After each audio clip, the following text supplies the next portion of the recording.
The government has announced a ban on disposable vapes, the single-use vapes, giving businesses a deadline of June the 1st next year to sell their remaining stock. Well, Labour hopes the ban is going to reduce the number of young people using e-cigarettes and also help the environment. The Culture Secretary Lisa Nandy joins us live now from Salford. Very good morning to you. I know you've got a very important announcement to make about the football regulator, and of course we'll get to that shortly.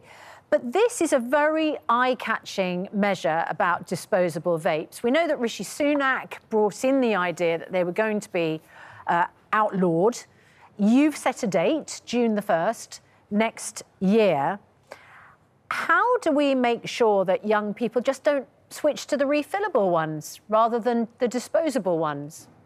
Well, the evidence suggests that young people are much more likely to use disposable vapes, not least because of the affordability of them. And so we think that by doing this, we'll make a significant dent in the trend that we've seen, the really alarming trend of numbers of young people taking up vaping tripling over the last 3 years, and particularly the trend of younger and younger children starting to vape at an early age. It's a habit that doesn't just last through teenage years, it often lasts a lifetime with significant health harms and impacts, as well as the environmental waste problems that it creates. So we think this is the right approach, and we're giving businesses time to adjust. OK.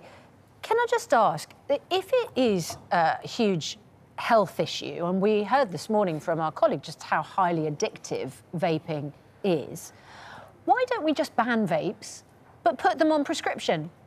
If the whole point of vaping is an alternative to smoking, which we know is deadly, why don't we just leave vapes to doctors and hospitals to prescribe and not allow them to be available commercially?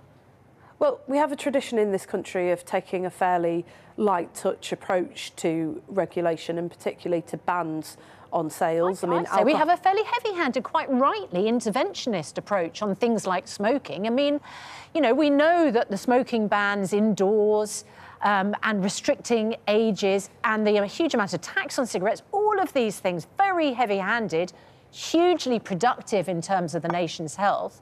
Why don't we go further on vapes?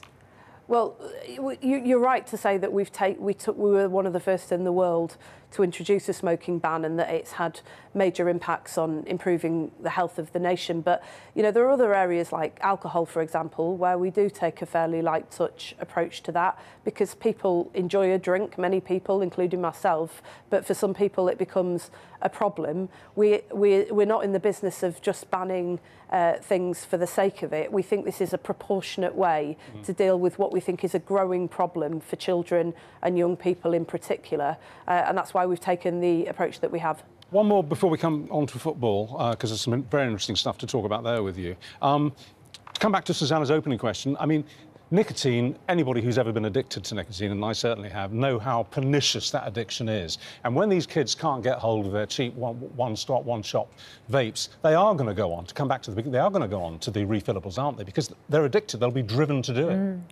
Well, no, I mean, some may, but not necessarily. I mean, we are obviously very concerned about those children and young people who've already started vaping and have got into the habit of doing that and become addicted.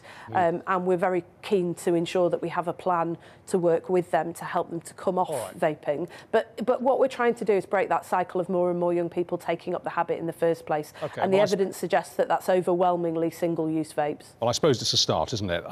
Right now, a bit of soccer history in this country later today. We're going to get new legislation laid before Parliament to create an independent regulator for the very first time in this country for top-level football. Before I ask you what you think it's actually got to do with the government, let's just run through some of the measures here. You're going to be covering really wide-ranging plans: ticket prices, club takeovers, switching stadiums, links with supporters. It all sounds pretty strict, and one can't help but wonder if maybe the policy's been affected a little bit by the freebie debate. I mean, so many of you guys got free soccer tickets, very expensive soccer tickets. Are you attempting to sort of show that the government wasn't influenced by those freebies and you still got what it takes to crack down on football? Richard, when did you start calling football soccer? I don't remember this development. I think it was yesterday. I heard you mention soccer yesterday. Yeah. Anyway, go on. Anyway, sorry, no. So in answer to your question, no, we haven't been influenced by gifts and hospitality. In fact, if anything, I think the approach that we're taking with this government demonstrates that, because that you'll have seen this morning in response to the announcement that we've made that we're introducing this long overdue bill today and establishing the regulator, that although there's widespread support for it across the footballing world, it's the Premier League who are expressing a number of concerns. And so I think this is proof, if ever it was needed, that we're fulfilling the commitments that we made in our manifesto and that we're not influenced by free gifts and hospitality in any way at all. What this bill does is put fans back at the heart of the game and of their clubs where they belong. For far too long, too many fans, including myself in Wigan, have had to deal with irresponsible owners. We've had to deal with a system that is financially unsustainable. And since the first call for a regulator back in 2011, 11 clubs have gone into administration. 2,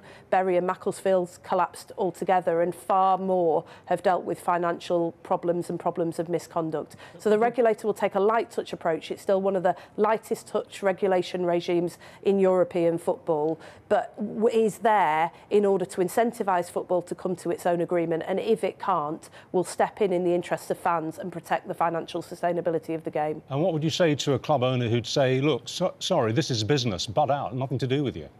Well, football clubs are businesses, that's absolutely right, and that's why in the bill, although we've been very explicit that fans must be meaningfully consulted on issues like strict changes, stadium relocation and ticket prices in good time, we recognise that these are commercial decisions that clubs have to make, and everyone wants those clubs and those businesses to survive. But they're not just businesses, they're also part of our civic inheritance. People at my club went with their grandparents, they went with their parents, they take their kids. These are the things that are handed down through families, through generations. And football club owners, good football club owners, recognise that they are the custodians of those clubs and have a responsibility to protect them for the future. Talking about light touch, you've actually been accused of some pretty serious interference in the American election. The Labour Party, Donald Trump, says 2 of the Prime Minister's most senior aides are part of a far-left bid to put Kamala Harris in the White House. I'm sure you would like Kamala Harris to be in the White House and not see Donald Trump, but it's going to be rather awkward, isn't it, if Sir Keir Starmer has to congratulate President Trump if he wins the election in a couple of weeks' time, if we've here been accused of interfering over there? Well, there's an election campaign going on in America, and I'm sure that there'll be lots of this sort of thing happening. But there is absolutely no question that the Labour Party has been involved in interfering in elections. Our party members and our volunteers and our party has very deep and strong links with our sister parties all over the world, as the Conservative Party does with theirs. And history is littered with examples of the Cameron administration having very close relationships with the Republican Party, but also working constructively with the Obama administration, the Blair government, so this worked very is just constructively normal. with George W. It's Bush. normal that we send people over to campaign in an American election. It's normal that volunteers will take the opportunity to go over and knock on doors in other elections in order to support sister parties. But there's no suggestion that the Labour Party paid for people to. Well, look, if a member of the Conservative Party wants to go and knock on doors for Donald Trump, that it's completely within their right to do so. They don't get paid to do so. They do it in a voluntary capacity, and they have to meet their own costs. Yes, but isn't the problem... If Nigel Farage wants to go off and campaign for Donald Trump, I don't know who funded him, but there is a long tradition of this happening. Lots of party members, if they want to do that in a voluntary capacity, they're free to do so. OK, very, very quickly, though, because we're out of time. Isn't the problem here that we're talking about Donald Trump? And even though everything you might have just said could be taken absolutely at face value by most people, saying, yeah, well, that's OK, that's a fair point, he doesn't think like that. And what he is very likely to say, if he becomes the president-elect in a month's time, in a couple of weeks' time, rather, he's perfectly capable of saying to Keir Starmer, you sent 100 of your guys, staffers, you sent 100 over to try and stop me getting into this office. I won't forget. Well, actually, the Prime Minister met with Donald Trump recently when he was over in the United States.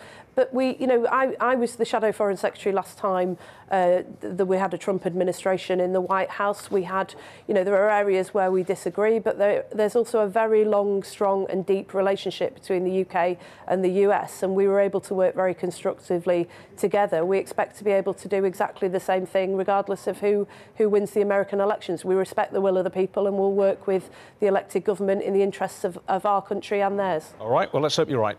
Thanks very much indeed. Nice to talk to you. Thank you.